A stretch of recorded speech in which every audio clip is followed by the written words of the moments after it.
All right. Under our new format, each chief negotiator will tell us who's missing from their team, except for the people who were not here last time. I know of 2 people who were not here last time.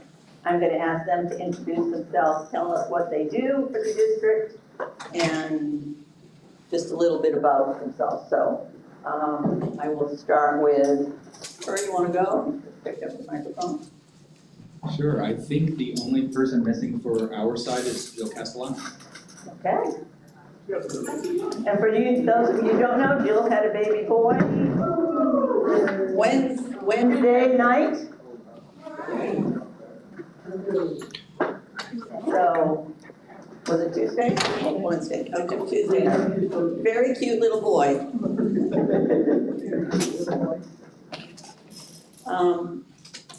So she won't be with us for a few weeks, needless to say. And when she does, she may bring Apollo with her. Who knows? Yes. All right. So with that, anybody? You have 2 people who weren't here last time, right? So Christina, would you introduce yourself, please, and tell us where you work, what you do for the district? Donna, we did, can you guys hear? Is this on? Yep. So we did pick up this other microphone so that we can kind of share that. We actually have 4 microphones. Okay, perfect. That was a request from last time, I know, to have more. So I put it closer enough to where it's not working. Yeah. Now it's working. It's going to be this close.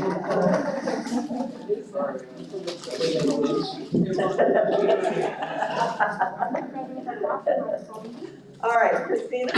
I'm Christina Steradeka by Tina. I am a kindergarten through 5th grade art teacher at Tortuga Preserve Elementary School.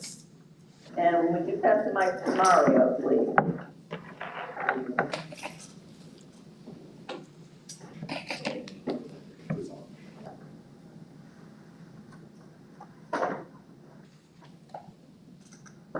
I am Mario Doristal. I teach mathematics at South Fort Myers High School. Are we doing the whole thing? No, we're not doing the whole thing. It's good to be here. All right, thank you. All right, Ron? Anybody from your Oh, team? I'm sorry, yeah, we just have Brandy Macchia, who is running late. She should be here, no, at some point. Got a text message from her, that she's on her way. Yeah, traffic is horrendous, as anybody who just drove in knows. So I'm sure Brandy is stuck in traffic somewhere. All right, does anybody have any time constraints first? And then we'll ask for elephant. Anybody with time constraints tonight? Nope, excellent. Any elephants in the room? None of those either.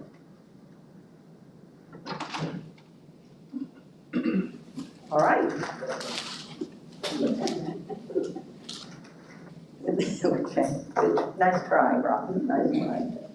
All right. So with that, you want to review the commitments? Okay. Amy, you want to read?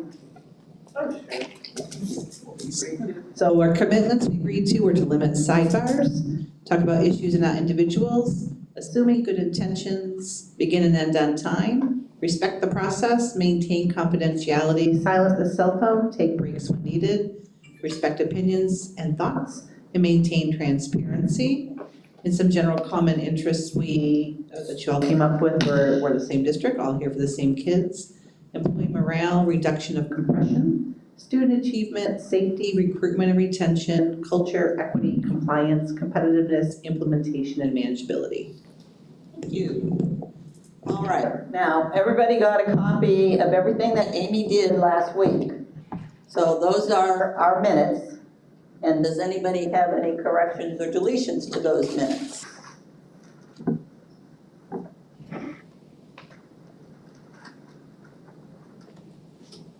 No. Seeing no. Yeah, Rob. Process question. Sure. For the student, right?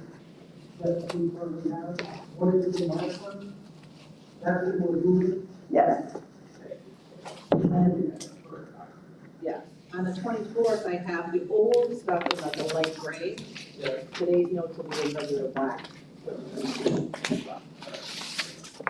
So, and is everybody aware we have, there's a shared drive, right, that you can go to, which everybody here has access to, which will keep all the notes. And then once they're approved tonight, then Amy will take those, convert them to a PDF, and then. Everybody good with that? Okay, it seems like it worked. Don't see any hands with corrections or deletions, so it seemed to, Amy, good job. All right, next on the agenda, everybody has a copy of this, I assume. Oh, yeah, that's what I meant. Everybody has an electronic copy of the agenda, except I'm looking over Amy's shoulder. Oh, okay, so now.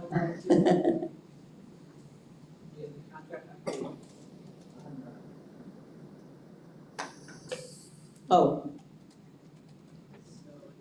What was the articles that we did? You're talking about the housekeeping items? Yeah. So the housekeeping items that we had were, I believe, was it Article 14? Yep, here's one of them. Oh, that's 5, right, but anytime that's a special document, it's a special, right? Yes. right. We had under leave, I believe, we changed light duty, or not light duty, which duty? Limited duty to light duty, to align with workers' comp language.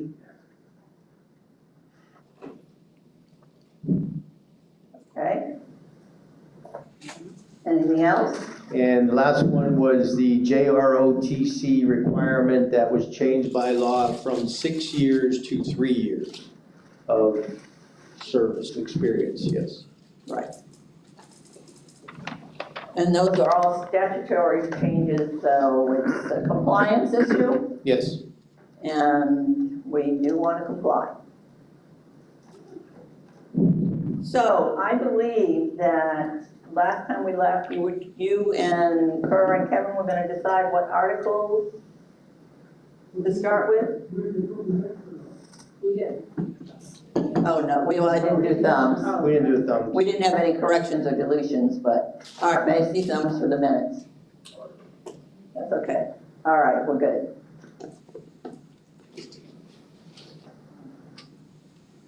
All right, so you guys were gonna decide where we were gonna start with which articles that we talked about last time? We did.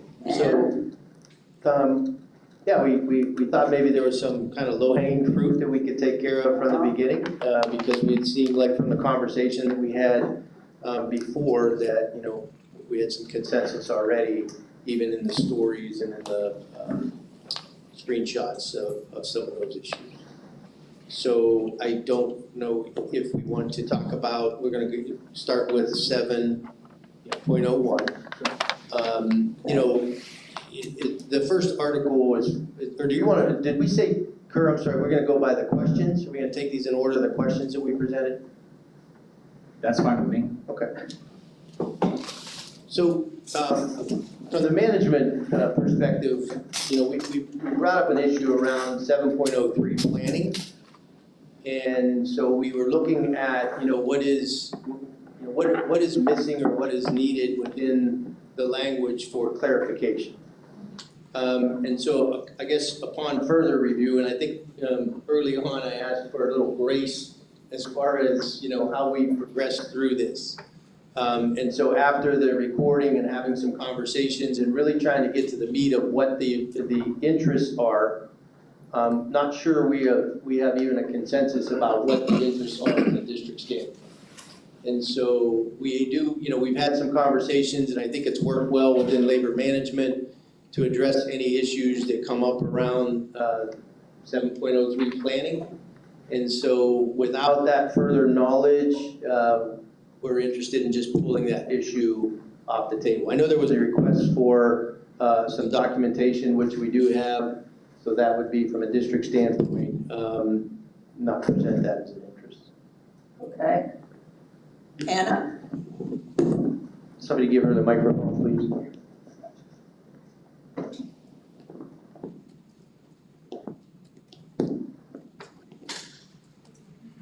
7.03 is work year. But if we're talking about planning, that would be 7.011C, planning. Thank you for that. You're welcome. I did get those, yes, that 7.03, I think was the one that we had also talked about from a district standpoint. You are correct. That would be 7.01, which is planning. 7.01C. And that was the issue that the district presented, which we would like to withdraw as an issue. Okay, thank you. Kevin? I think we're still gonna have to talk about it from our end, because I think there's not clear directive. Because like Mr. Burnside said last time, sorry, he was sitting there last time.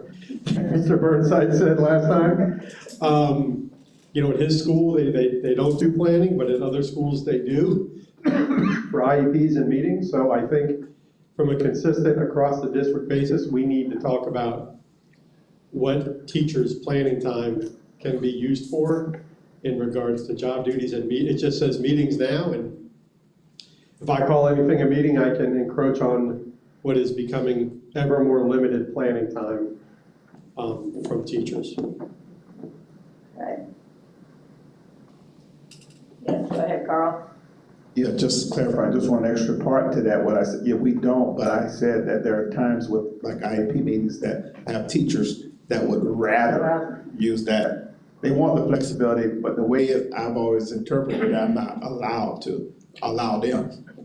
And so whatever that language becomes, or whatever we agree to, I just want to make sure that that other aspect is part of it. Well, and again, through further conversations, like what Carl just represented, as far as, you know, after we brought that to attention and gathering some more information, we're just not sure we have enough accurate information from the district standpoint to even present what the interests are at this point in that. And so, you know, we would like that opportunity to really kind of dive into a lot more about what some of the things that are going on. We did provide you some of the information as requested, the number of IEP team meetings and all those kinds of things are there for further discussion. But I don't think we're ready to say, hey, this is, you know, this is definitely the interest of the district. I'm not sure exactly what that is. Okay, So you mean pull it for now, not pull it forever? Pull it for now is fine. Because we have, I love Colonel wants to share some of the language we got from the real estate as well. Great. go ahead, Carl.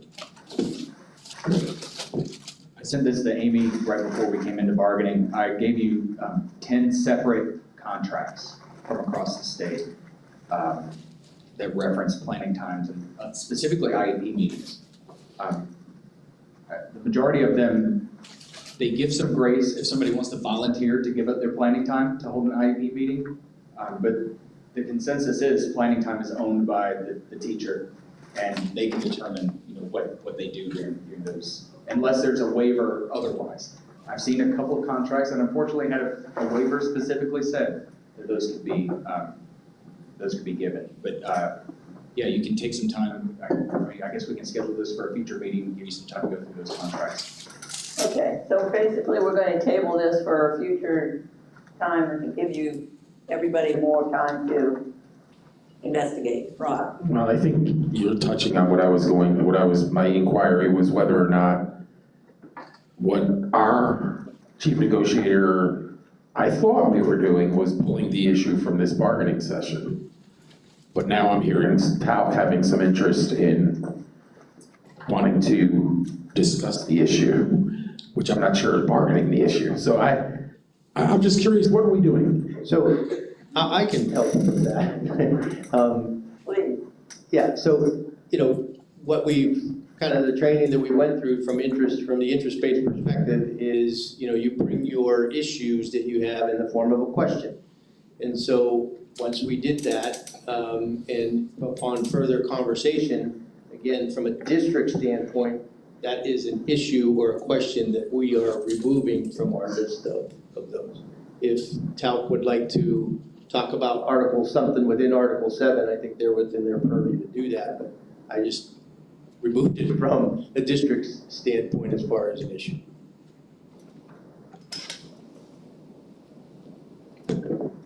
Change this to say now, manage it like withdraw this issue. Well- Kurt, you can upload your own data request into our data request folder in our shared drive. Alright, so now maybe I'm confused, because we still wanna, like I said, we still wanna discuss this, so are we, If we want to bargain it. so are we, a minute ago I heard tabling, so I thought we were just tabling this to a future bargaining session in this kind of season of negotiations. Well, again, as I stated, the way I understand it in this process is you are able to bring the issues to the table. That was the issue that we originally brought, that we no longer want to bring to the table, which is certainly within our purview. Right, yeah, Rob. So, geez, goodness. So should TALC pose a new question? Because that was our question, correct? Right. Ethics, but. It is, and I think as we get through Article 7, that would probably be before we close out that article. If there's further conversation, that would be the time to do that. If that's the case, I'll pose the same question, because I still have the same question. So I guess from a logistical standpoint, I just want to make sure that we still come back to this before closing out Article 7. All right. So Article 7, we did have several different issues in Article 7, if I remember correctly. And what we're saying is that this particular one, 7.01. See? C, thank you, is one that the district wants to withdraw, but TALC would like to keep it on the table, but not necessarily discuss it tonight. If they're not ready, Okay, we're, No, and I appreciate, Kurt, you bringing that language to us, so that would give us an opportunity to kind of mull over that. right. I'm sure everybody would like to review the language from other contracts. So let's hold this off, and as somebody suggested, as we go through Article 7, I'm sure this will come up in other parts of Article 7, because it usually does. So is that okay with everybody, putting it off and? No? Okay, thank you. So if we're not doing 7.01C, where are we going next? Since that was an easy one? I think we're going to talk about lunch next. Lunch, okay.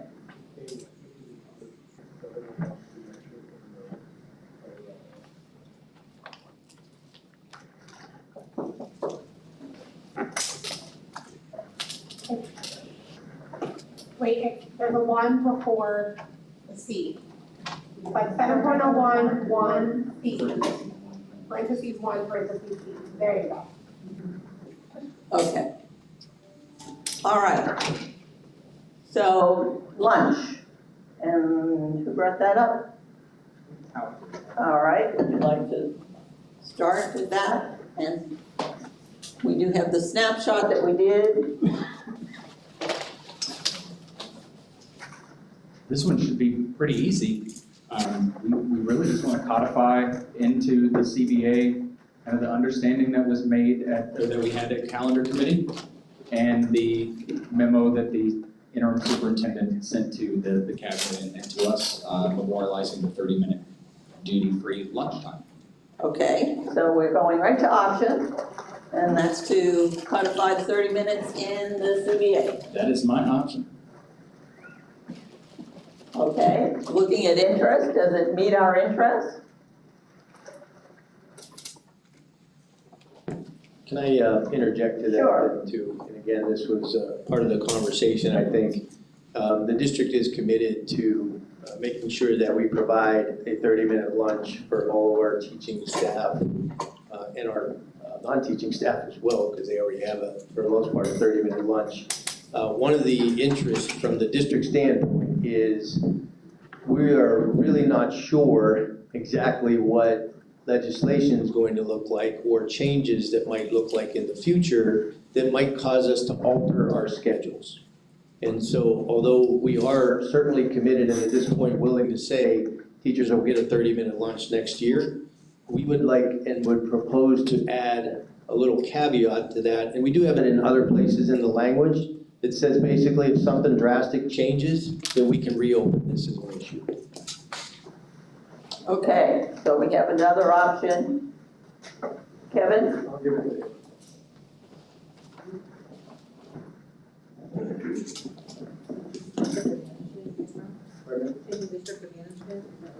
Oh, that's right.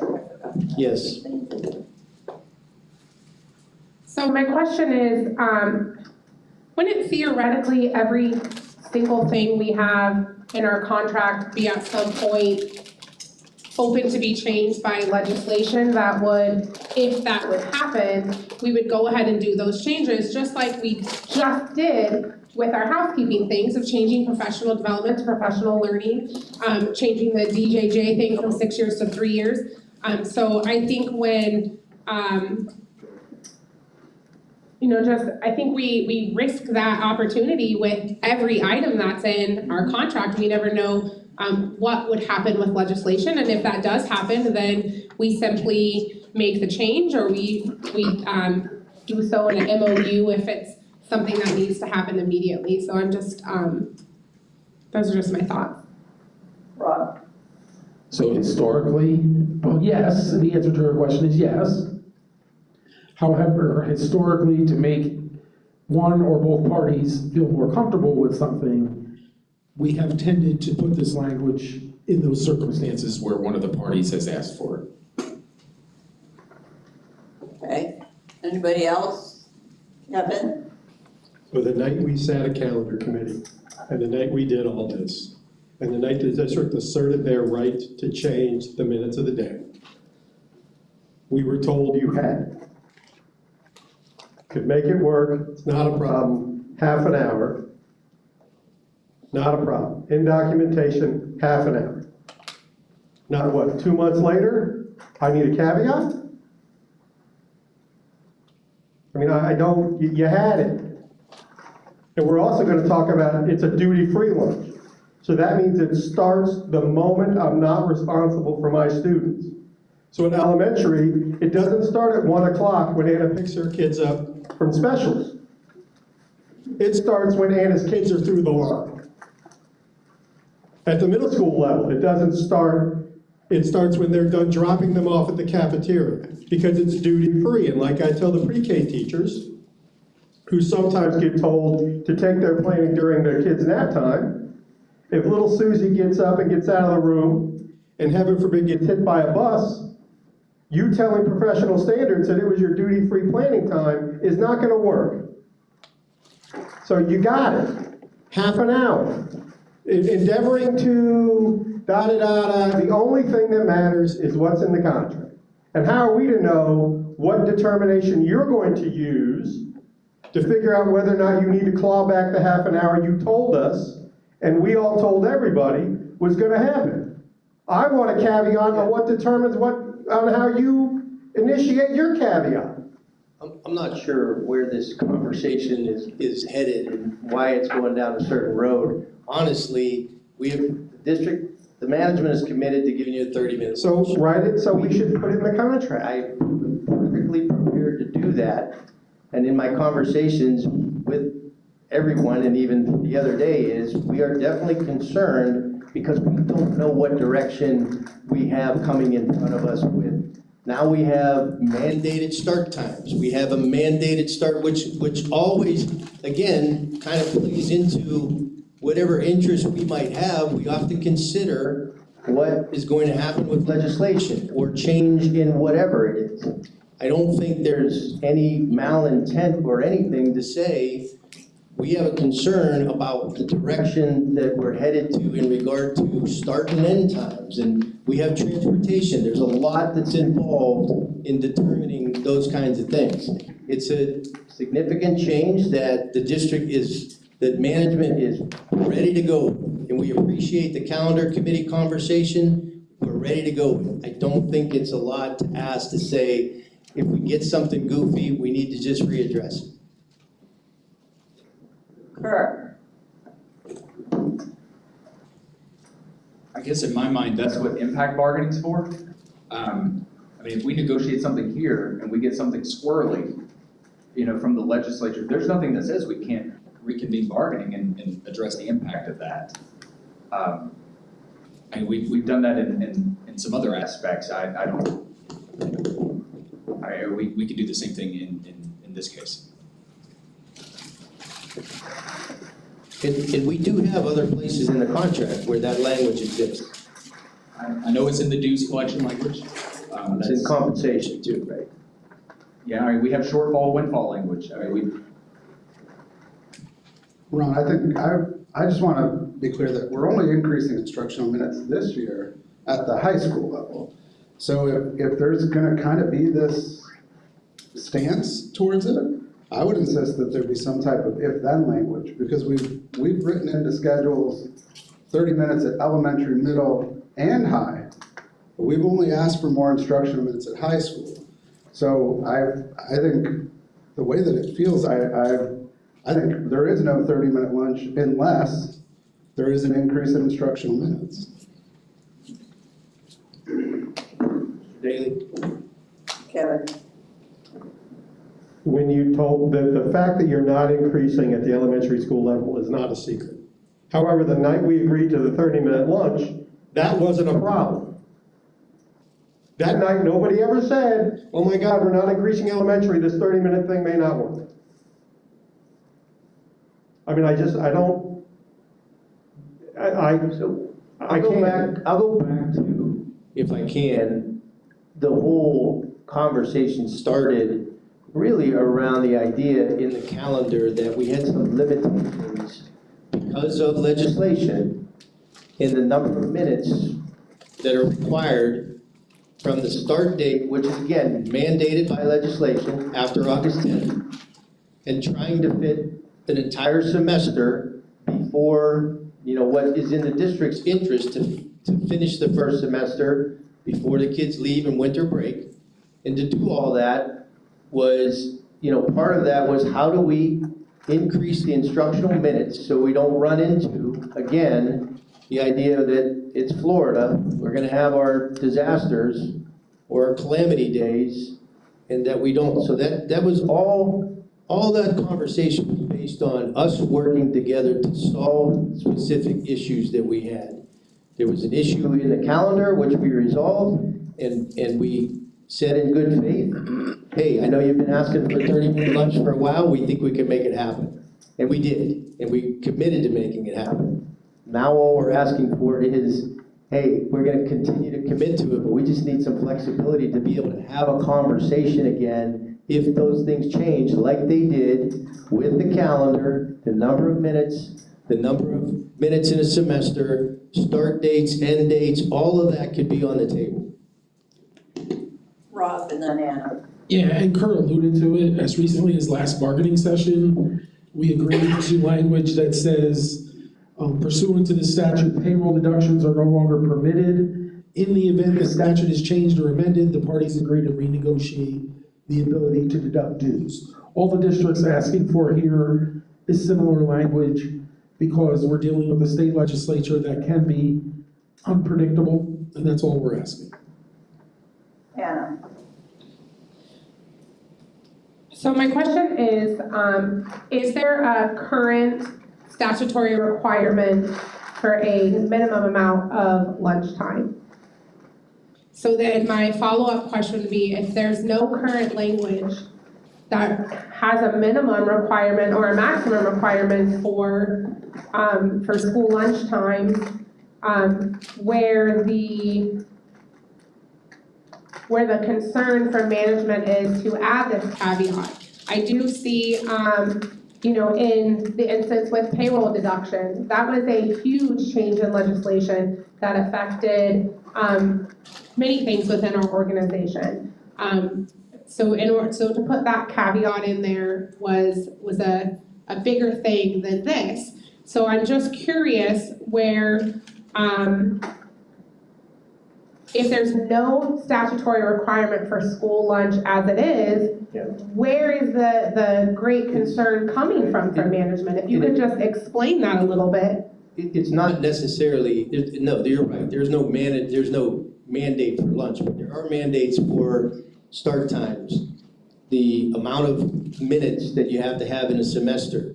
The begin date for school has to start at a certain time. And again, those were all addressed in the calendar committee as far as how do we fit all that in and still be able to put forth a calendar that meets all of those requirements. So no, there is no lunch mandate, but there are the other mandates that have a direct effect on that.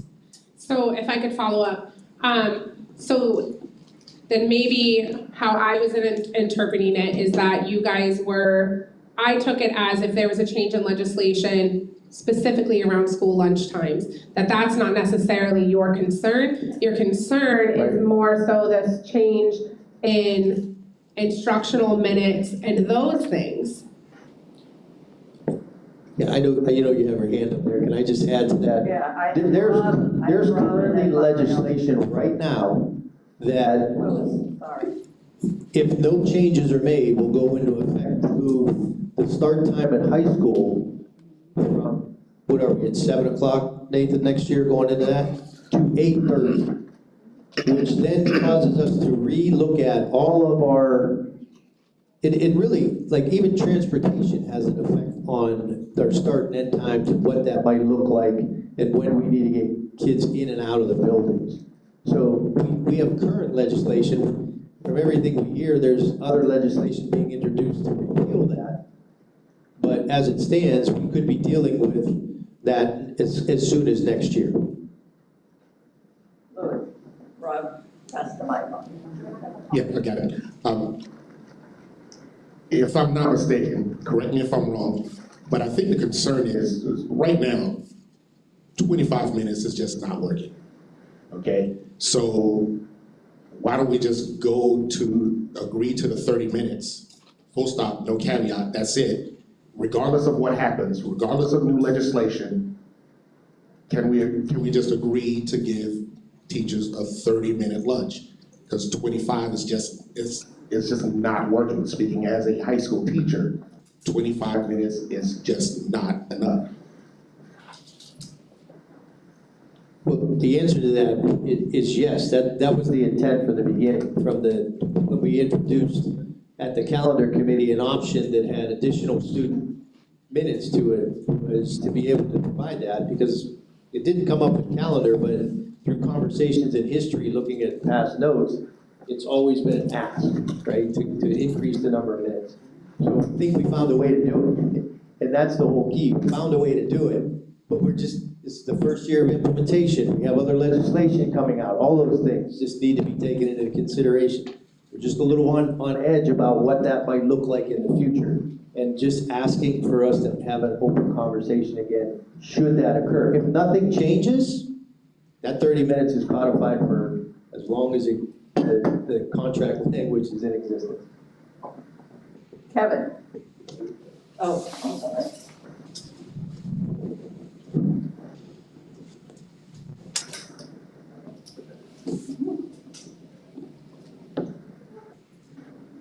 So for me, and again, I'm a little crusty anyway today, but the fact that high school start times change next year is not a secret. So the district made a choice to change start times for the 25-26 school year, knowing full well they probably would have to change them back for 26-27 to something different. I mean, at some point, I know I've got money with some of y'all on a bet that it's not gonna happen, and it's gonna happen, and there's a bill out there, and it's local control, and it's whatever. But the district made a decision for next school year, with all their degrees, theoretically knowing full well, they'd have to change it again the year after. And I do wanna say that my caveat around dues deduction is incredibly specific. Your caveat is, oh, if something squirrely happens. Divine squirrel, I mean, again, I don't, I didn't propose any language. I'm just, but the impression is, if something strange happens. We're getting to that point to talk about what language can we attach to that. My question was just that. Is there a language that we already exist in the contract that we can attach to that would satisfy the interest or the concerns that management has at this point? I mean, squirrely, For me, but, again, whatever like that the looks like. idea that we're, oh my God, the times might change. Yeah. We've known for 2 years the time for 26, 27 is gonna be what it's gonna be. And then for 25, 26, there's a massive change again to rechange the next year. That's not necessarily, and I'm gonna be mean too, that's not necessarily the employee's problem. I mean, teachers are stepped on with every elementary school teacher is stepped on every day about their lunch. There's not a single elementary school teacher that I can think of that isn't required to walk their kids to the cafeteria, and a lot of middle school people. That's at least 5 or 10 minutes, and be right there to pick them up. Again, the district said they had this. Said they had it. Transportation wasn't a problem. We got it. It'll cut 500 routes. We'll have 200 more people than we need. We've got it. Now it looks like you may not have it. And I'm in crusty anyway, so I'm gonna give it to Anna.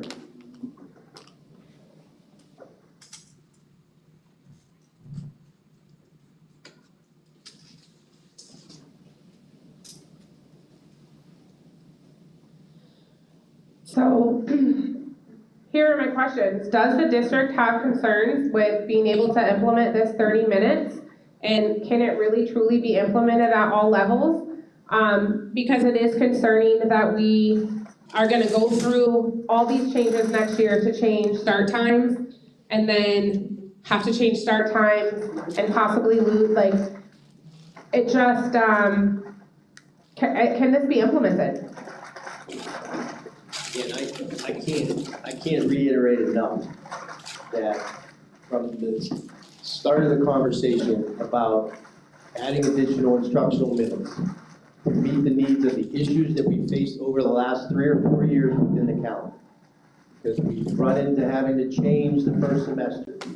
Had issues around that because of hurricane makeup days, because we didn't have any flexibility in the first semester, more specifically, to be able to do that.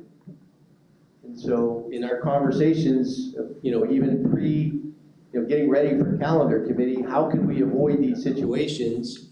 Hey, we can probably increase instructional minutes specifically, because most of the requirements that are sticking for us are at the secondary high school level. So yeah, maybe we can increase the minutes, and in doing so, that gives us the opportunity to offer all of our teachers that 30-minute lunch. So there's nothing that we're trying to take away 30 minutes from. Just have concerns, as I think you can understand, that there could be the rug pulled out from underneath us with some of these things that we might have to sit back down and talk about these kinds of things to make sure they're in everybody's interest.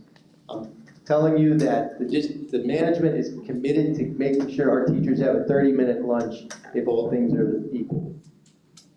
Nathan, I know you. Yeah, I think 3-tier transportation is good. The board hasn't formally approved it, so I don't think there's any question about that. It is not too late to pull high schools back to 47 minutes, to not extend their instructional time. That is something that can happen even after 3-tier transportation is implemented. And in that case, the 30-minute lunch would be a non-issue. So I'm a little bit thrown too, because I remember meetings run months and months ago where when we even just started conversations about instructional minutes, it was your interest and mine to get to that point. And so I'm a little bit thrown by the whole process.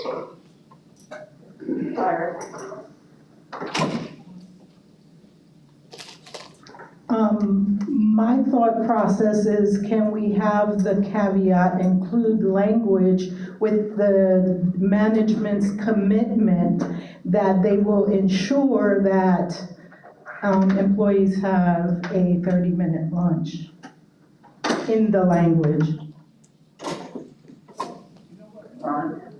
Yeah, I mean, I think that's what we're trying to get to, is that we want to ensure that all of our teachers have a 30-minute lunch based on what we've determined. Our current calendar for next year and all the work that has gone into this three-tiered system, which is an incredible amount of work that the district has done to get kids to and from school on time, to eliminate late buses and all those kinds of things, and hopefully cut down on the amount of time that kids are being picked up late.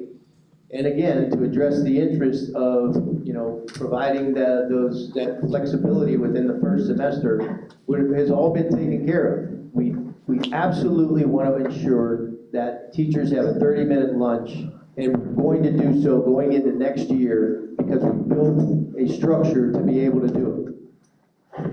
And as long as that structure is okay and we don't have to change anything to that structure, and maybe even if we do have to change that structure, we can get back together and figure out a way to make sure you get your 30-minute lunch. That's it in a nutshell. Kirk? I guess I would like to see the language, so we actually know what we're talking about here. So if you could give me an idea of exactly what are we looking at, so at first I may have heard 1 year or more, so I'd like to see. The contract language we have currently, Rob, can you reiterate that? You just... No, you were talking about we have a couple places that we have caveats.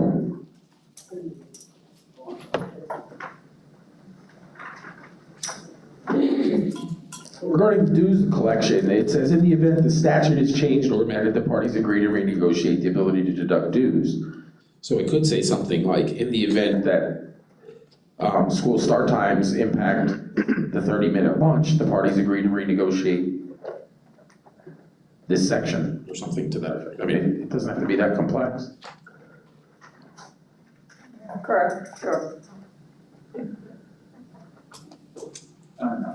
No? Yeah, I'll take it. Okay. Yeah. That's it? I'm working on it. Go ahead, Jay.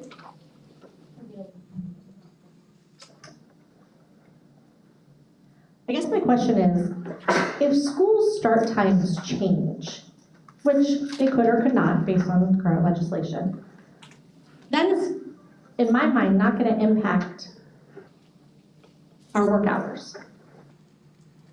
I think we still would be working 7.6 hours a day.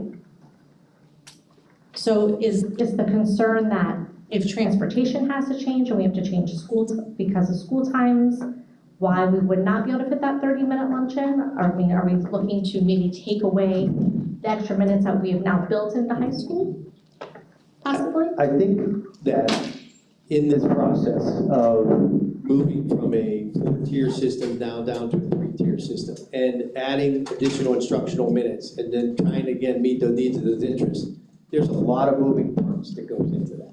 And it's not just as simple as if we change the start time, or teacher work day, or if we shorten, or if the legislation comes out and says we want an increase in the number of minutes that are required for students to get credit in the first semester.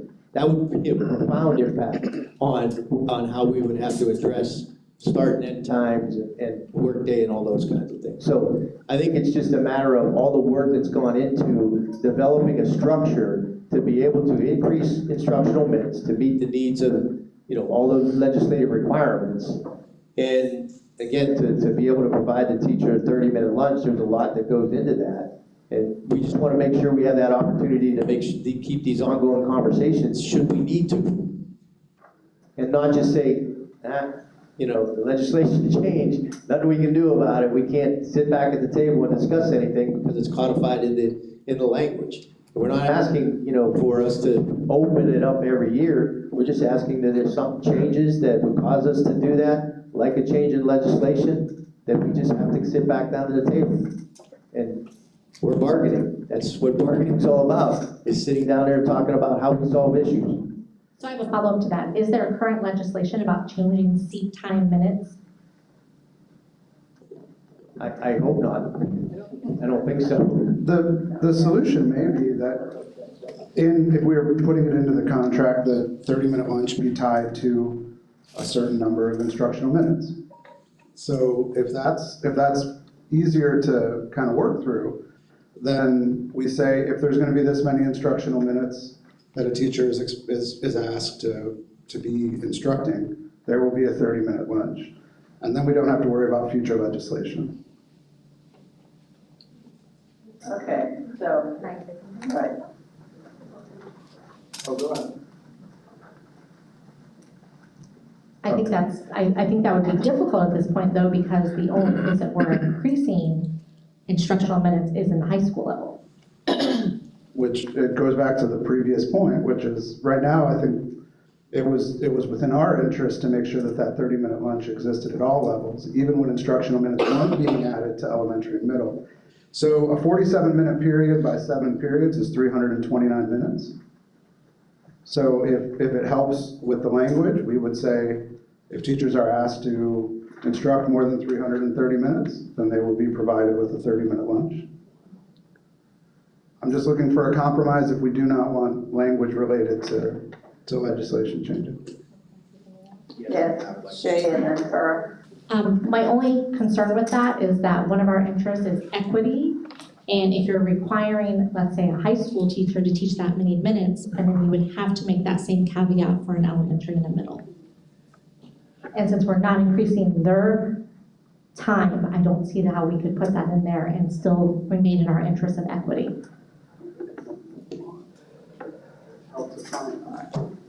Oh, thanks, Karen.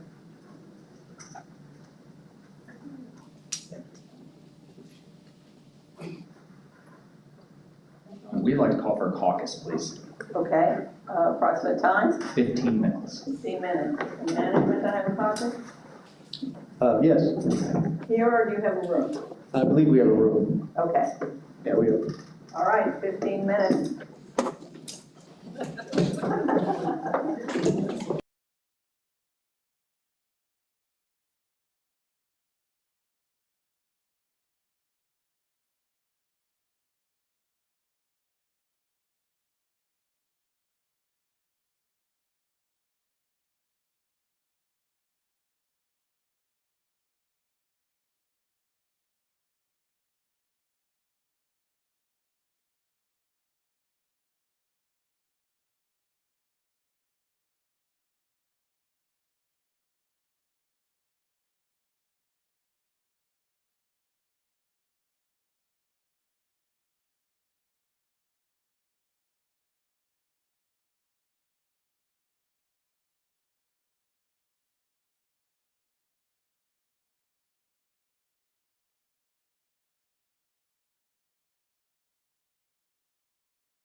Why are they diagrams? That's right. Okay, welcome back, everybody, and, Kerr, would you like to give your caucus report, please? I hit my mic. All right, I joked with my team, I said, this is supposed to be easy, adding 5 minutes to the instructional staff lunch. Because that's, I can't remember who said it, but teachers get a shorter lunch than their parents do, who, enjoy certain protections as hourly employees. We talked about calendar committee, and we revisited the memo that the interim superintendent, Dr. Savage, sent to the board at the time that said the district was exercising its management right to increase the daily overall instructional minutes at the secondary level, that this includes a commitment from the district to include 30-minute lunch schedules for all school-based employees, and a memorandum of understanding between TALC and the district will be executed regarding the 30-minute schedule. And it said, both parties agreed to formalize this within the CBA. We talked about security. Our members rely on the security of the contract, and including a waiver that allows for midterm renegotiation based on potential legislative changes creates uncertainty. Educators need stability to plan their careers and their finances. We talked about unfair imbalance. A waiver that allows management to revisit terms when laws change could lead to an unfair imbalance. If we have new laws that benefit educators, do we have the same caveat that we'll reopen negotiations, to renegotiate those? And if that's not the case, then this proposal doesn't meet our joint interest of equity. And we can't possibly anticipate every change from our state legislature. We talked about established processes in the CBA. If legislative changes occur that impact our contract, we already have the established process to address them through impact bargaining at a global level. There's no need to preemptively insert a waiver that can be misinterpreted or misconstrued. And, we, again, through impact bargaining, we believe that we could agree to meet to discuss any legislative change that may come and impact our contract. That's what labor management's for. Ensuring that both parties remain engaged without undermining the agreement itself. I know that was a lot, but that's what we talked about. Did you get it all, Amy? I think I got what I needed to get. Okay, thanks. Ron, your caucus.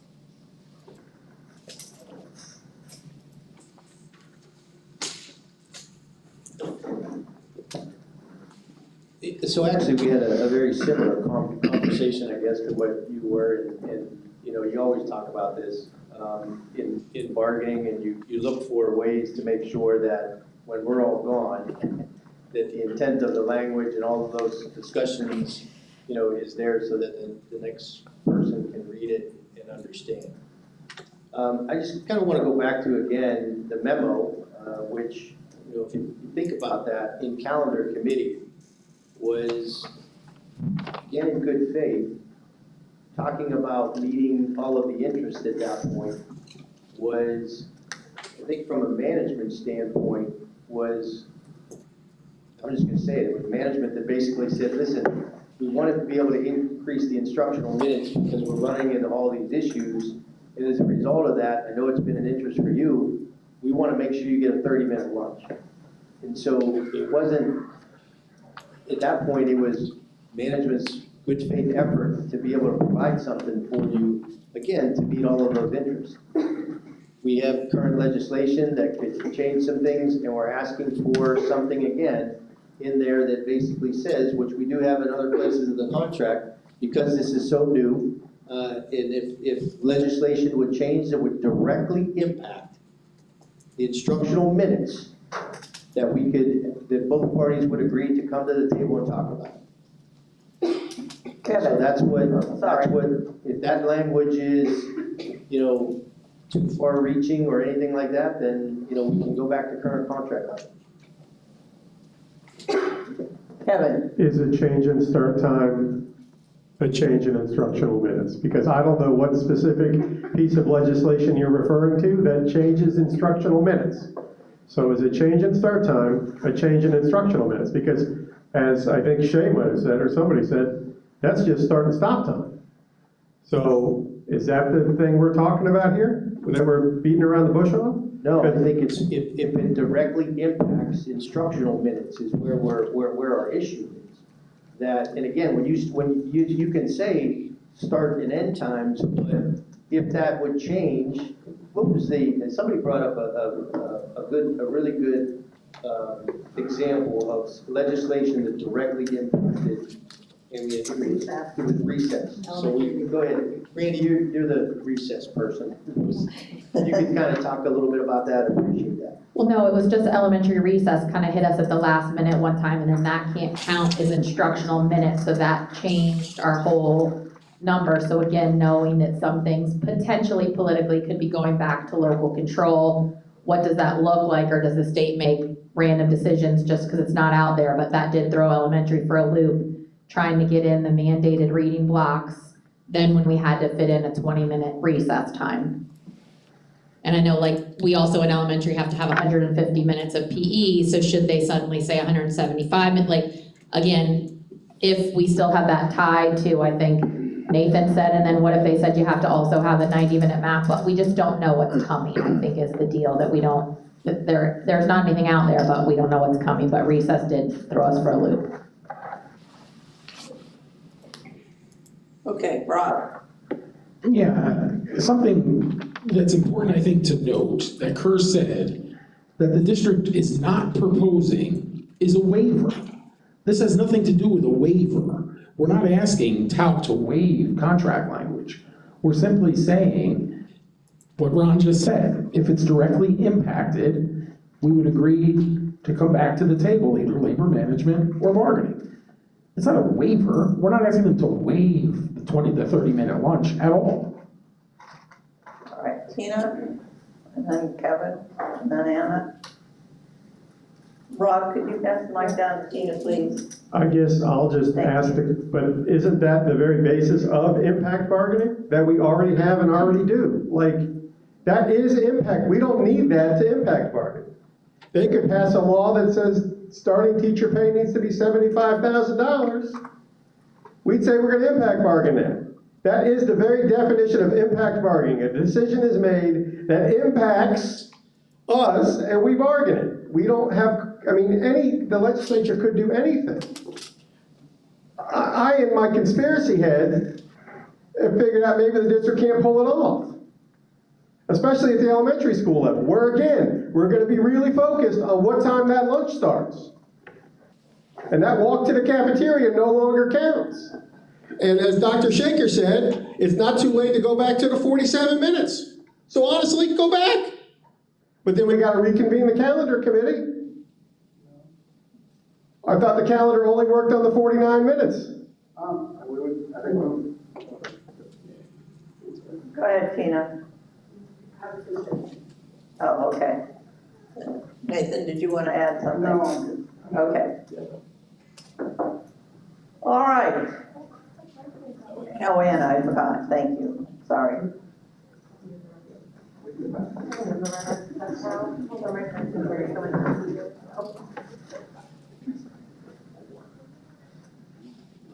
All right, so I'm going to kind of change the pace a little bit, and I'd like to propose option 1. I think we already have option 1. I don't see it. And an option 2. Or put option 1 up there to put 30 minutes for CBA. Oh, well, that's my option also. Then Ron added the caveat. I was just gonna, my option was gonna be change line 11 from 25 to 30, so mine's worded a little different. So from a management standpoint, the option would be, and even this, so for the 25, 26 school year, there will be a 30-minute lunch across the board. Should legislation change for future years, it would have a direct impact on instructional minutes. Both parties will agree to come to the table. So you're guaranteed to get your 30 minutes next year if that, and again, we have legislation all over the place. should legislation pass for the following years that might affect that, both parties agree to open that at the table. Okay. Kerr? Need the mic. Oh, unless I'm hiding. I got it. Okay.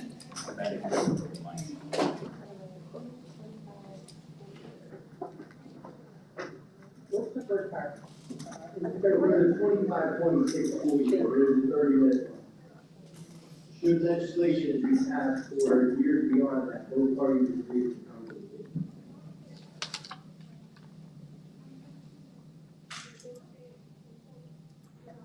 Okay. Go ahead, Kerr. Let me finish writing this down. Okay.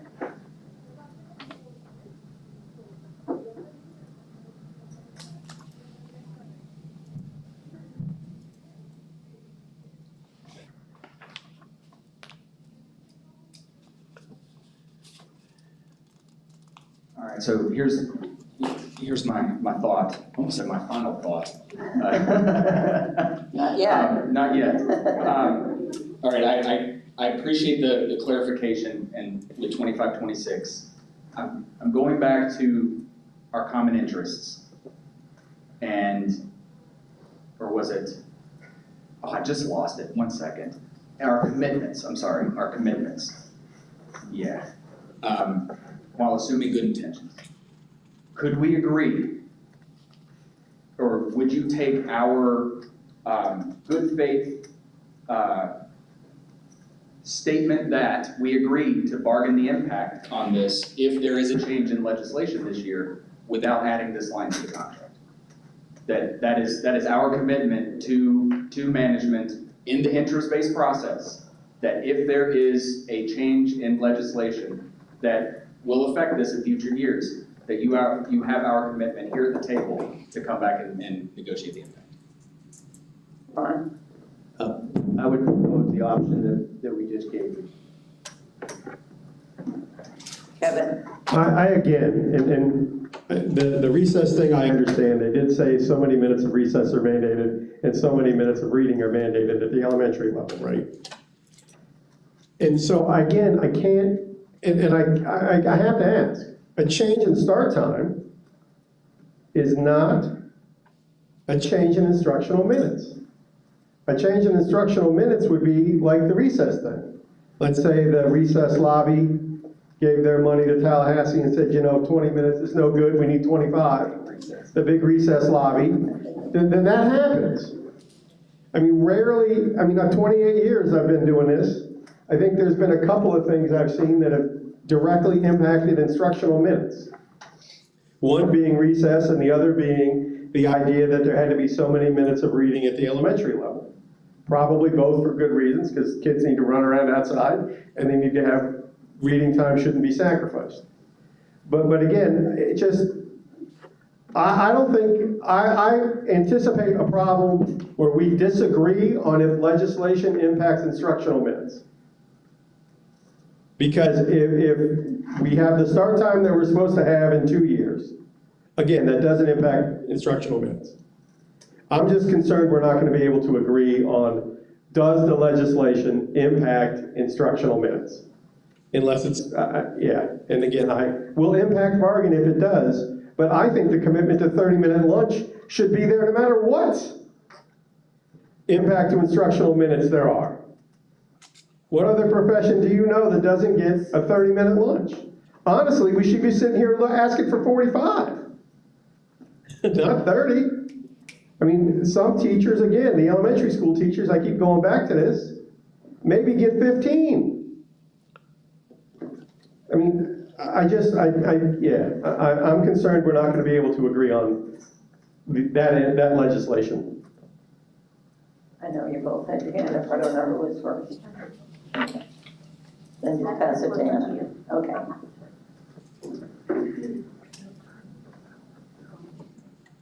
I just have a question in your option. So in your option, you have 25-26 for the 30-minute lunch. And that we come back if there's a legislative change, and it could just be the way I'm reading it. I read that we're only committed to next year. I mean, that would then create another conversation next year for the years following. why couldn't we just have the 30-minute lunch without specifying next school year with then, I'm gonna call it a caveat. I was just trying to propose an option that might be acceptable to both sides, to say, next year, we have the structure, everything's in place to make sure that there's 30-minute lunch across the board, elementary, middle, and high school. All that structure's in place. We didn't have to deal with anything right now with any legislation or anything like that. And it took a lot of work from a lot of people to be able to, address all of those interests and be able to put that in place.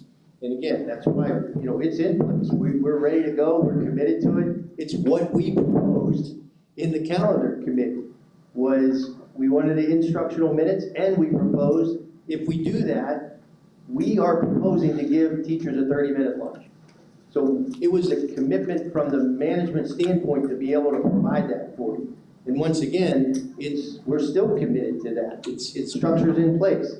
So, but everybody is concerned, at least from a management standpoint, about what's gonna happen in the future, and if we can't be just really held, if we need to work together again to take a look at our schedules, we have to have the ability to do that. It's not anything other than that. That's just about as transparent as I can be with that. Anna was next, and then Rob. I'll hold. She said what I was gonna say, so. Okay, go ahead, Rob. Can we simply say 30-minute lunch unless changes in the law require a different duration and leave it at that? Without putting the 25, 26 in. That would be another option. Say it again, please, Rob. Well, I mean, they have my language over there, but the current language would then simply say unless changes in the law require a different duration for lunch. Coming back to the table, all that language, just. A lunchtime each day equivalent to the student lunchtime with a minimum of 30 minutes to be duty-free unless changes to the law require a different duration. Kevin. But if changes to the law require a different duration, that's the definition of impact bargaining. So why do we have to put in there the thing that we would do anyway if changes in the law required a change? You see what I'm, listen, the night we were at the calendar committee and the memo that happened said clearly, 30-minute lunch. 30-minute lunch. What I should have done is press for the MOU 2 days after that memo, and we wouldn't be here. But there was some time between that and, the big plan at the district. The MOU would have had something in there that says. But there was no caveat that night. The memo doesn't say 30-minute lunch, comma. It was us developing the structure and putting it in place to allow for additional minutes at the high school and the 30-minute lunch. So whatever MOU would have been addressed at that point would have probably had something along the lines of what we're just talking about. Amy. I just have a different option 4, I guess that is. Really, in reading the language right now, that's in the contract, that it's a lunch day, or a lunch time each day with a minimum of 25 minutes to be duty-free, except in the case of emergency. There really is no need to change the language as it is to give the 30-minute lunch. So the language really could stay as it is with another sentence added in that says, it is the intention to give every teacher 30 minutes lunch every day at every location. So that is an added sentence to the current contract one. Okay. Let Amy get that. Just a second until Amy gets it down.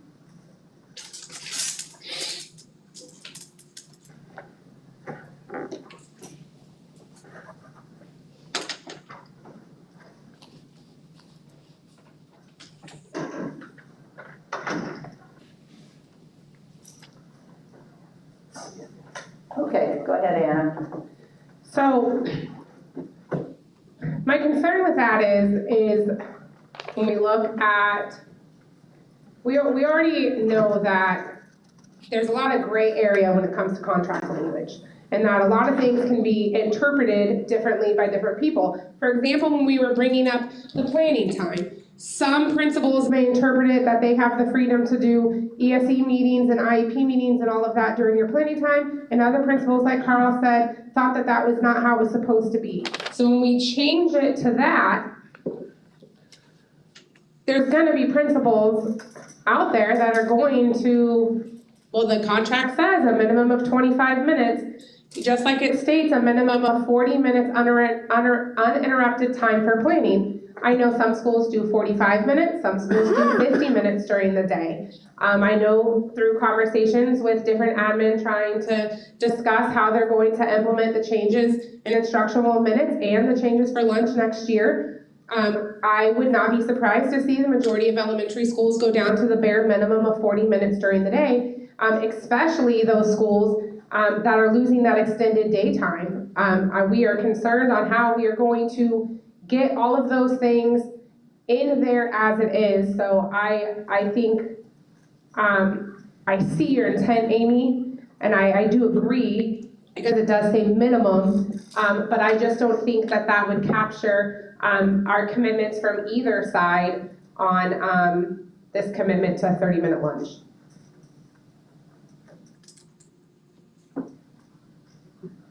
Okay, anybody else? We have 4 options up there.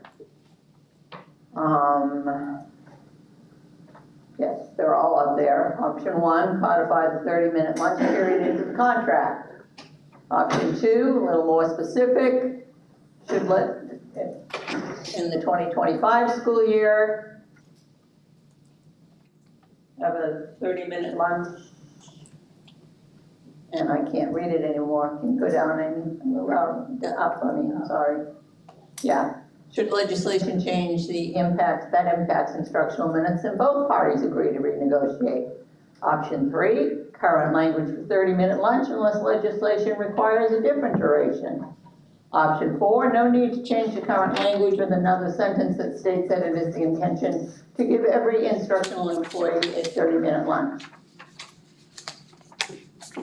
So with that, do we have any other options? All right, are there any options up there that would not meet most of our common interests? Remember, every option doesn't meet every single interest we put up there, but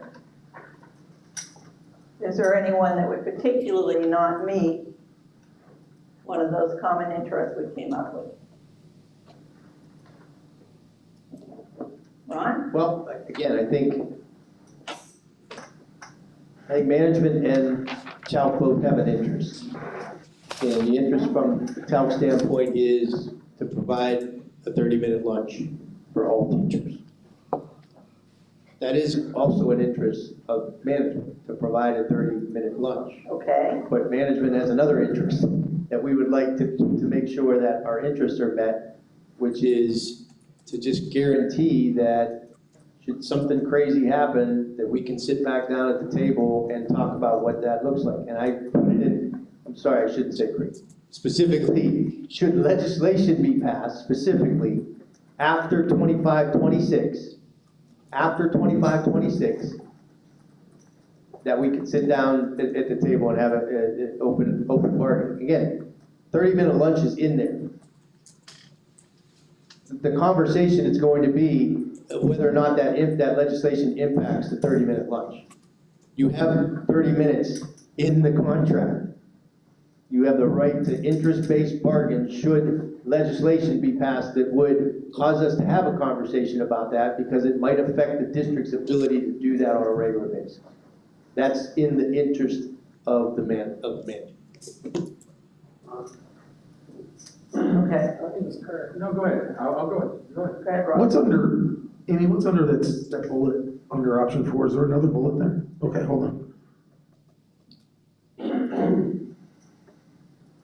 That's more of a story. All right, I mean, I don't know what Kurt was gonna say, but for the sake of moving this along, I would like to test number 4, option 4. All right, let's let Kurt say what he had first. Go ahead, Kurt. So what you just mentioned with 20, so this language would stay in the contract in perpetuity. So whenever legislation, or are you proposing that we remove it after 25, 26? Because that would change the way I'm thinking and perhaps my next You comment. mean option 4? So Say- what I just heard was say option 2, Oh, 25, two. 26 includes a 30-minute lunch. Okay, If after 25, 26, should legislation change, blah, blah, that is your intent that would stay in the contract in perpetuity? Yes, anytime legislation would change that would cause us I mean, we could be in whatever, agree on Article 9 and something else in the future, but all of a sudden we get hit with a piece of legislation that says we can bring this to the table. So, I guess I don't think it's, again, I guess 2 things jump out. First of all is I get uncomfortable adding this unless, more and more throughout the contract. I don't want to make that a common practice, I guess, but we also have yearly reopeners. So this is in Article 7, I mean, for goodness sakes, I think Article 7 is open every single year. it is. So we could address it through, forget impact bargaining, we could address it through regular bargaining. If there's legislation that is going to be passed because luckily we've gotten to the point now that we're bargaining for the next year. So we're doing things in advance. So if something crazy were to happen, we'd be right back at the table this time next year and we could address it. All right, I had someone who wanted to check option 4. Well, Anna had her hand up. Yeah, so do you still want to test option 4?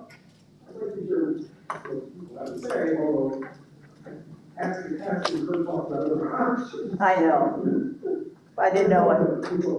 All right. Anna and then Amy. So here's my thought process, because I don't disagree that should legislation make a change that impacts this, that is our duty as the bargaining team, is to come back and negotiate those changes. So my question would be, because I don't want us to get into, I mean, we could go into this for a lot of different things in the contract. So would this be more appropriately placed maybe somewhere in Article 3 under negotiation procedures, where if there is a change, and these are our negotiation procedures, that if there is a change that impacts any article in the contract, that we would come back to the table and renegotiate. So then we're not having to do something line by line, in every article under every topic, to where it was more of a broadened thing, not so specific. Just my thought. All right. That would be an option 4, 5. Yeah, Amy did. Yes, I was just going to, again, maybe speak to option 4, since there seems to be some hesitation in adding, I guess I'll call it an if-then statement into here or wherever. Then I'll speak to how option 4 kind of gives us the interest, because there was some conversation about, well, how do people in the future interpret what the contract was, what we were trying to say in the contract at that time? Well, option 4 says clearly what the intent is. It's like we're talking about interpreting the intent. Well, option 4 says clearly what the intent is. It is the intention to give every instructional employee a 30-minute lunch, and the intent is stated in the contract. And so I will, I guess, speak to the fact that option 4 really, to me, seems to meet the interest without adding what seemed to give some hesitation with maybe the other options. Okay. Amy?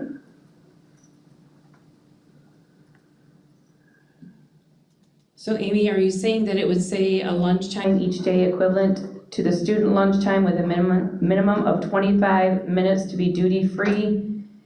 And then adding that it is the intention to give every instructional employee a 30-minute lunch So you're saying leave that the same and add that to it? That is what I was saying. But I see a lot of administrators that might see that 25 minutes and say that's, well, it says 25 minutes, I know it's my intention, but I just can't make that work. So our school is gonna go with the 25 minutes. And see, that's my biggest concern, is that unless you have it clearly stated in the contract, there are gonna be some people that read it differently. And that's my biggest concern. Kevin? So in the history of humanity, I believe this is at 25 minutes. And in my 28 years, I've never known a single administrator that's been able to pull off more than 25. One.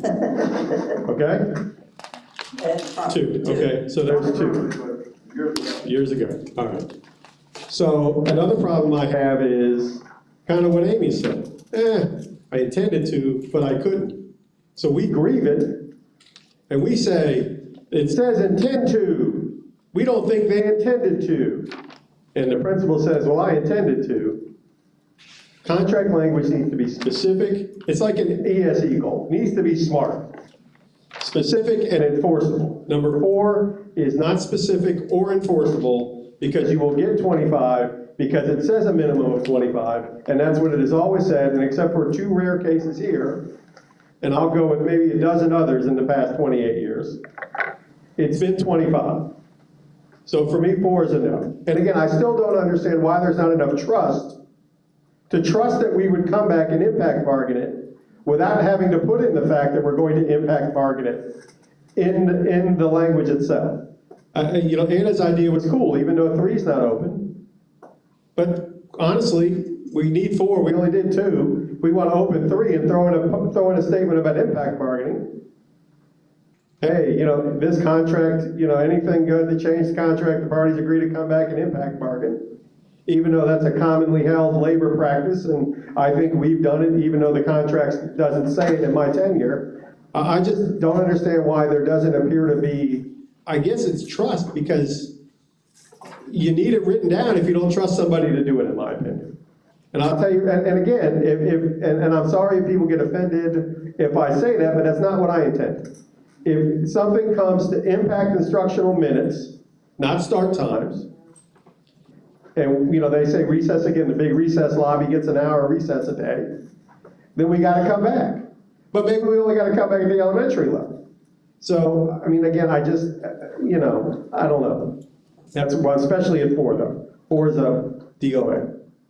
All right, Ron. No, I understand. You could say, Mike, please. Ron, Mike, please. Thank you. we're saying, you know, the lack of trust issue, I mean, we can keep it at 25 minutes and we trust each other that everybody's gonna do it at 30, but we know we need to codify some language because again, not that I don't trust you or you don't trust me, but that's what collective bargaining agreements are for, is to codify language so that when we're not here, whoever trusts who can look at the language and tell what the intent is. So again, to me, it goes back to, this is interest-based bargaining. There's an interest on the table from the management standpoint, an interest on the table from a TALC standpoint, and we have some language here that can meet both interests, and without causing a lot of grief. We've agreed to say, we have the structure in place. Nathan and his crew and all those in transportation have worked their tails off to make sure that that structure is in place for next year. It's codified in the language, it's there. And it says, should something change beyond that, we gotta revisit. All right, and to answer the question about going to 3, I think if we come up with something in another article that is a better fit, and like Article 3, that we can do that without officially opening Article 3 as a group. We could agree to do something like that. Rob?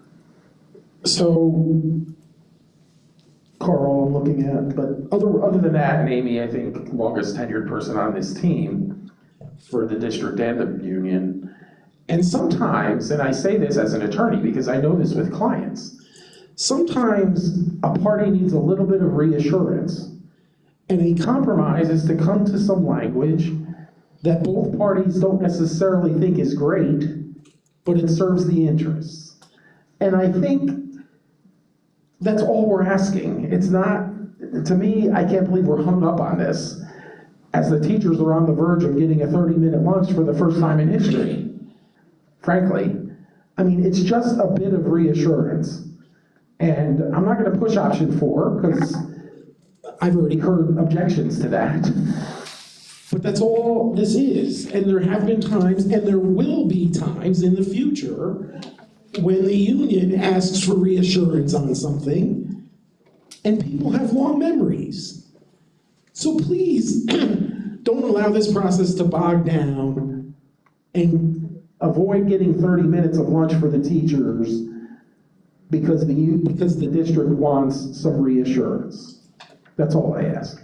All right, Tina, would you pass that down to Tina, please? She had her hand up, and then Anna.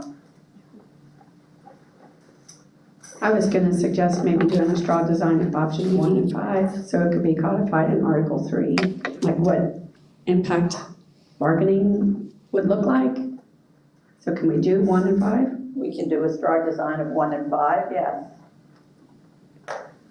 1 is to codify the 30-minute lunch period into the contract, and 5 was the language to put just in Article 3 under procedures of what happens when, through other avenues like the legislature, things change and to do with anything in the contract.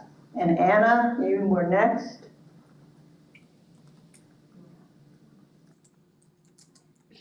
Well, I was gonna make an option, but I do like the straw design better than my option. Okay, then you don't need to make an option. I will go ahead and put up option 6, or whether it's 7 or 6. Well, there's a straw design, because if I wanted to test the straw design, it doesn't? Straw design's a straw design, and option's an option. Right. Okay. That's straw design 1, we may have straw design 2. All right. So this is 6, would still be option 6. Option We have 6. 5 options. Okay. I would like to take option 2, but I would like to not have the 25-26 school year. I just want it to be the 30-minute lunch. Should legislation change, that sentence is wrong. Should a legislation change that impacts instructional minutes, then both parties agree to renegotiate. I like that it talks about the instructional minutes changing. Quite frankly, my problem with option 2 is I don't like the 25-26 specific school year in there. Yeah. Okay, and Kevin. Oh, that's Kevin, that's right here. Yeah, not me. No, the other Kevin. So maybe like straw design 1A. Would we go back to straw design A? Right. Straw design A would be the 1 and 5. So potentially with that, would we go through the rest of the contract and remove the reassurances that were there for other articles? If it came up as an option, or if those articles had been open. But we're kind of doing the same thing for 3. So if we're going to make that global statement, I think making that global statement and removing them throughout the contract. It does sound like a new option. Huh? Kevin, can you give me some, So there have been highlights of other instances in the contract where we have had kind of the cushion language. So potentially looking at the rest of the CBA and seeing where those would be, and then removing that and kind of making a blanket statement in Article 3. Got it. are you doing if I just say remove the caveat? Does everybody understand that? Yeah. No, I'm sorry. Me? Yeah, I know. No, option 6. I thought you were done with 4. I did, that's option 6. She came up with option 6. No, she came up with option 6, Kevin came up with option 7. But, yeah. And Tina came up with a straw design A, which was 1 and 5.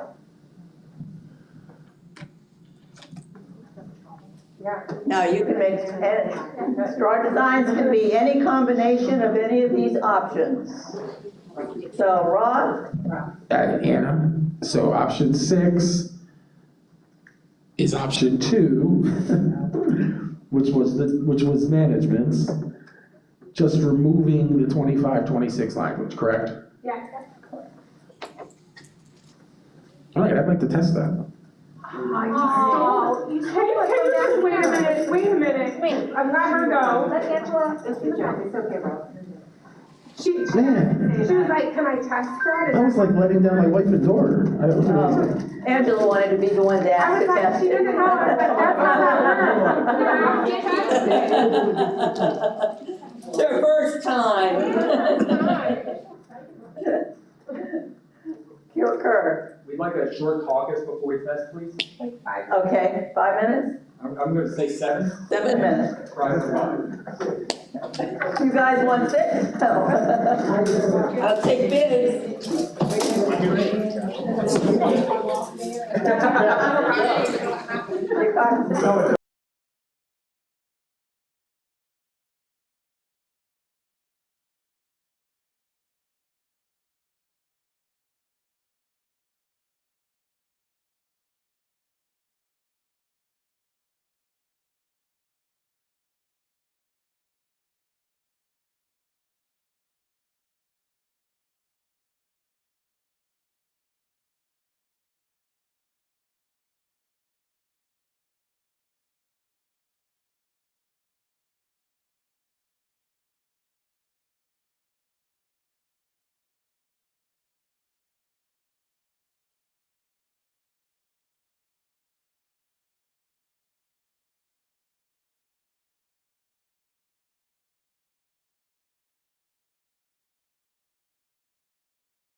That's brought to you by Brady Dirty.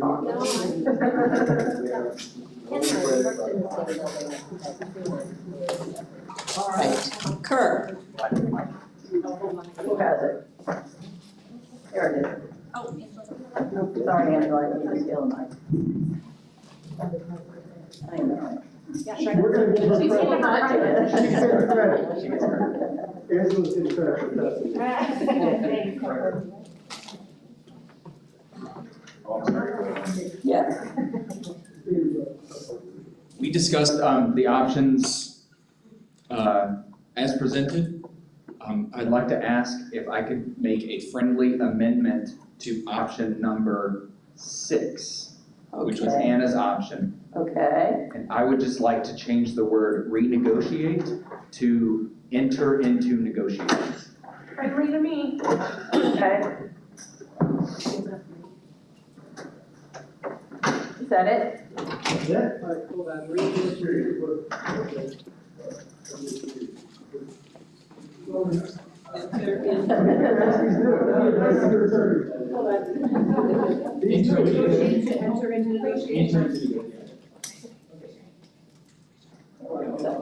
Are you? Okay, got it. This is your moment. We test. Say you brought it across the line. Wait a minute. We need to get a caucus report from the management side. Ron?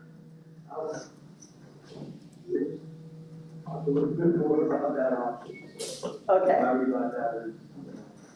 Okay. All right, Angela. I think we should test. I never hit Turn it on. I think we should test option 6. Okay. Straw design Don't get B. too excited yet, Ron. No, just option 6. All right, looking back at option 6, Option 6 as is. right there. Option, The friendly one. That's not what she said. Option 6. oh, that's not what she said. So we could have a star design of 6 and 7. What, no, 6 and 8? Okay, 6 was, you should have put the amendment in. I'm doing it now. Okay. It was there, it was further down.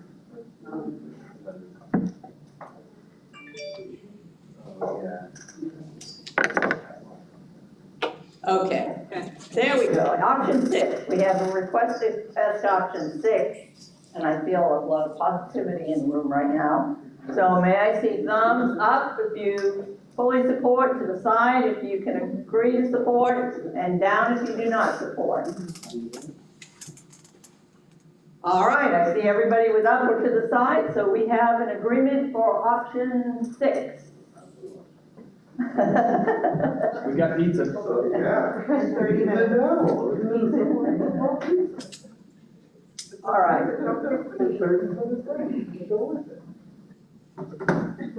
Now, do I ask what our next easy thing is?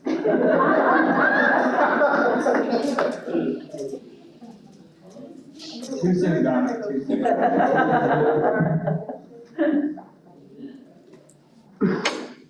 What is next in Article 7 or someplace else, if whatever you decided was going to be the next? That's easy? Oh, yes. Did you talk about the days, number of days at the beginning of the year? That would be, that should be easy. 7.03, item 1. 7.03, item 1. Thank you. Okay.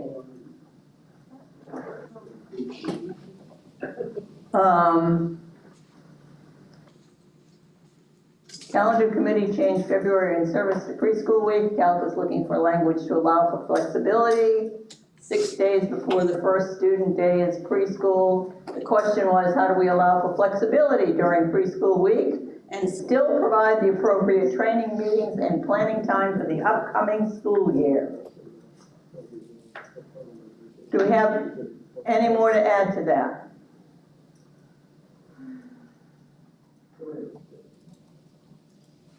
So I'm looking at the language here. The language says that the preschool week shall consist of 1 district in-service and 4 preschool days.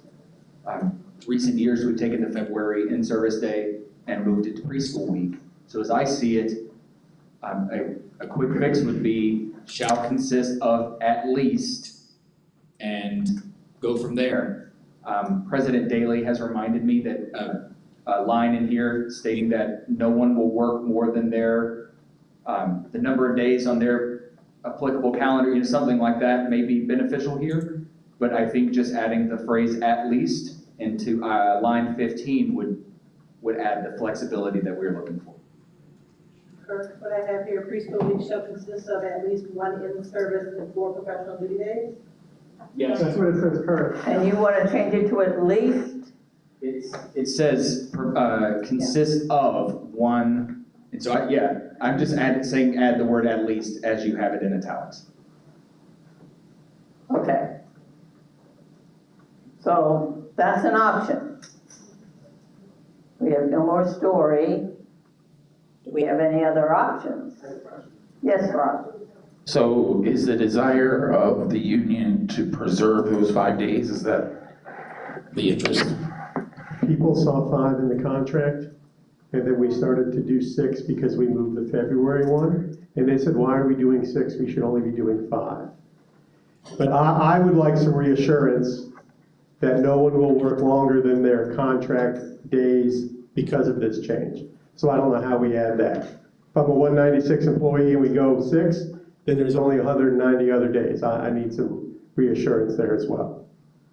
What would be, my question would be, what would cause you to think that Mark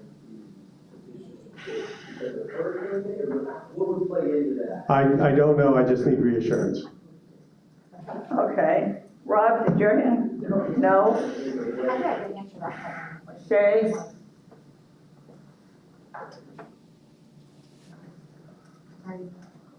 I need steps, even though I'm not tracking. So I think I can kind of answer that question. So because of the mandated school start date of August 10th, and the way that we built the calendar, we used to do 5 days. And sometimes it may fall 5 days with the calendar, but like last year and the next year coming up, it's actually 6 days. Does that make sense? So basically what happened last year is we had people concerned that it only said 5 days, but we had 6 in-service days, or we had six preschool days, right? But that made up our calendar for the 196 teacher year.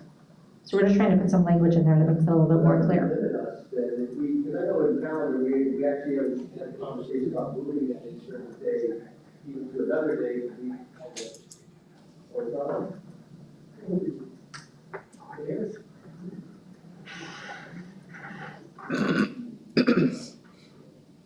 Can I say something about that before you go? So we used to do that. We used to have an in-service day, preschool week, and we had one in February. And we did. We talked to calendar committee about maybe that being more meaningful. What past practice was, though, with open house and also trying to get everything in before school started, there was a waiver vote that could happen way back when. So what would happen a lot of times, the school would do that waiver vote and they would give up that in-service day to maybe work a Saturday open house, or duty day, right, to work an open house, and then we lost that day anyways, which is why we ended up moving it down the road. It's a lot of history, sorry. Yeah. Okay. Yeah, I don't see any reason. I'm going to defer to the principals that are in the room, who are boots on the ground. I don't see any issue. Nobody sees any issue with that. So we're just adding to say, yeah, we're going to add the words at least. And what is that, Kevin? You want? No employee shall work beyond their assigned contractual day. Yes. Yes. You want that in language, or do you want to just them, you said an assurance, so I wasn't sure if you wanted language or assurance.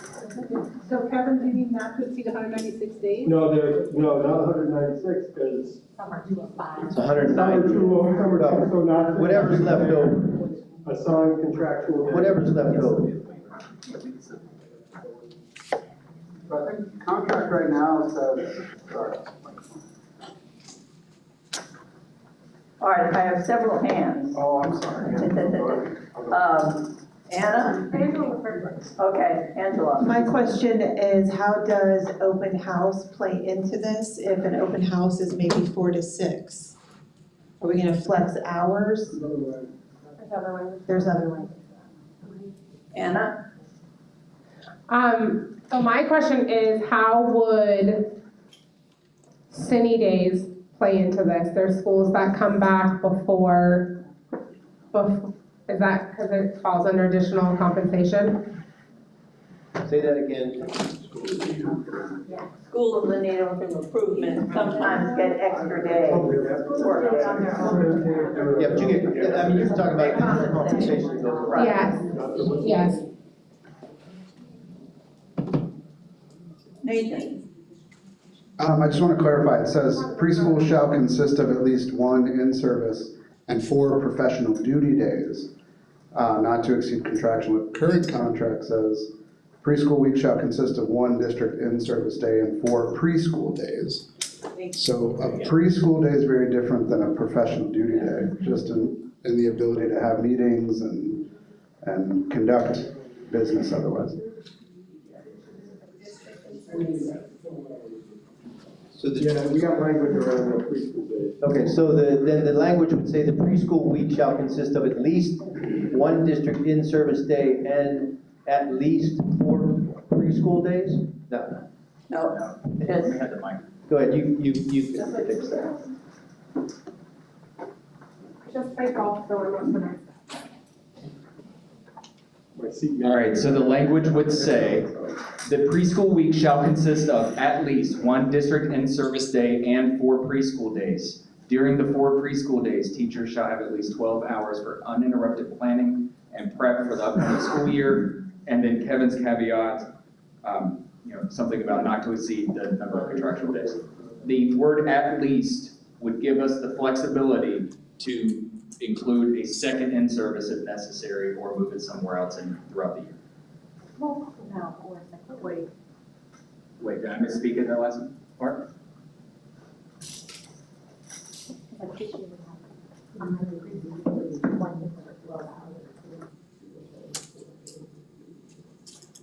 So, and I think this year it was like this as well, and then next school year, it is the same. There's 1 district in-service day and 5 preschool days.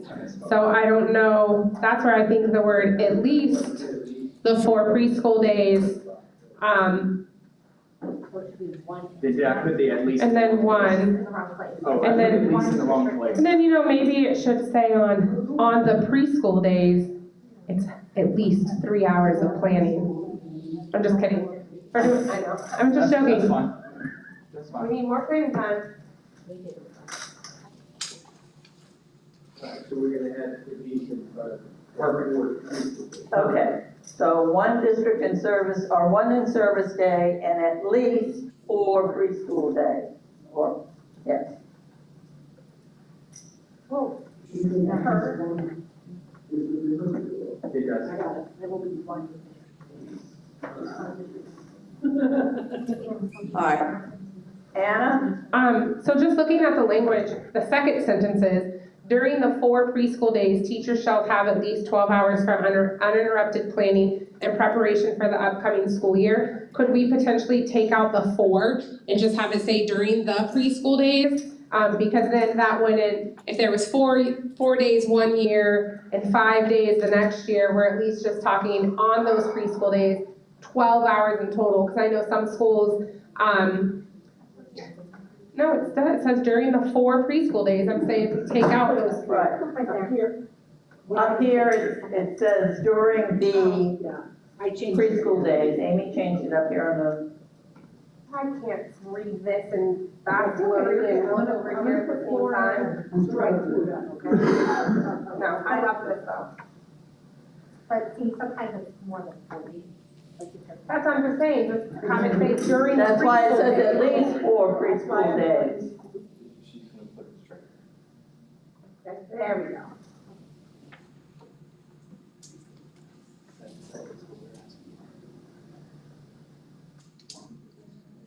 You wanna add that other? The contractual days? It's okay. So not to exceed contractual days that covers. Yeah, we can wordsmith this a little better. Yes, please. Yeah, this is just brainstorming here, we're not writing contract language quite yet.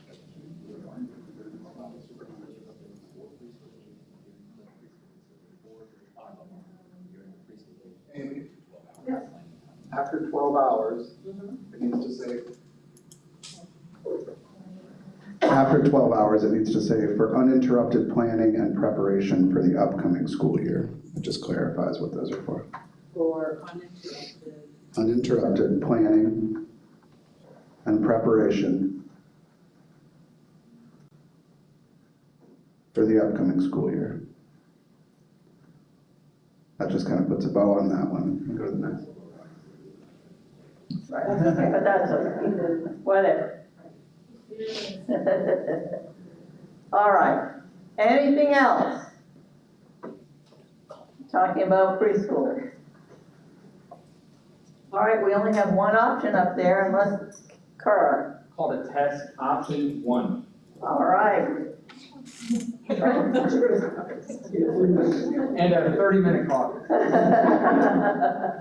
All right. I was going to do the same thing. Okay. Oh, okay. All right, so can we see thumbs for this option? All right, number 2. Actually, this one was really an easy one. Okay, it is 6:21. What's up next?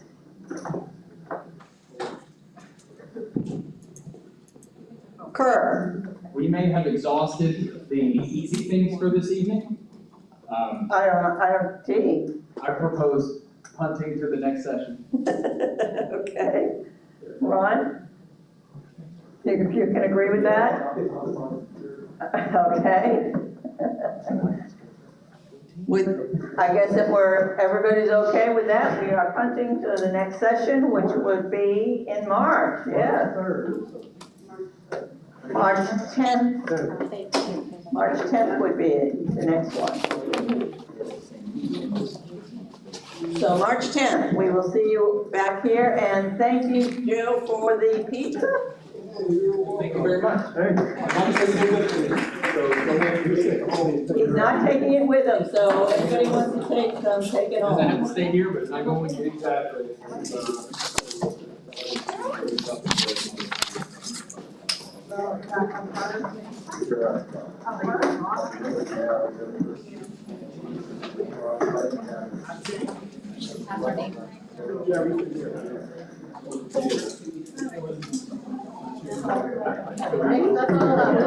They're just gonna shuffle them.